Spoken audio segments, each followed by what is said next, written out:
visai karštą popietę. Maiklas tikėjo ir čia pasižiūrėsim, arba pavyks smūgiuoti. Taip, bet Giedrius Zenkevičius sugeria šį smūgį, bet Matas Vareika lygina rezultatą.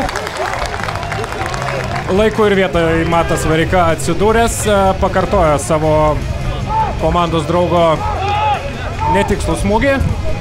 Ir po rinktinių pertraukas vėl sugrįžo į startinę rikiuotę, o čia Sūduviečių štai toks išpuolis ir pasižiūrėsim, ar bus smūgis ir įvartis. Štai taip, Marijampolės Sūduva dar kartą nuginkluoja šeimininkus.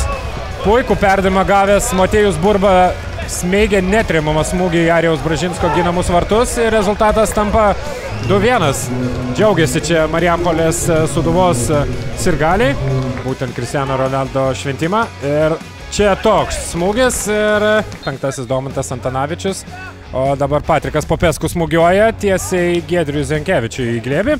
Neturi jokių pretenzijų būtent kameruniečiui. O čia Klaudijus Supstas dešiniuoju kraštu. Ir Matas Vareika uždarys. Taip, ir uždaro Matas Vareika. Jo dublis. Rezultatas tampa 2-2.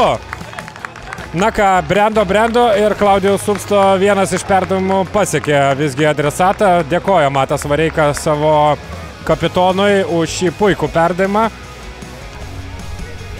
Tęsiasi svečių ataka ir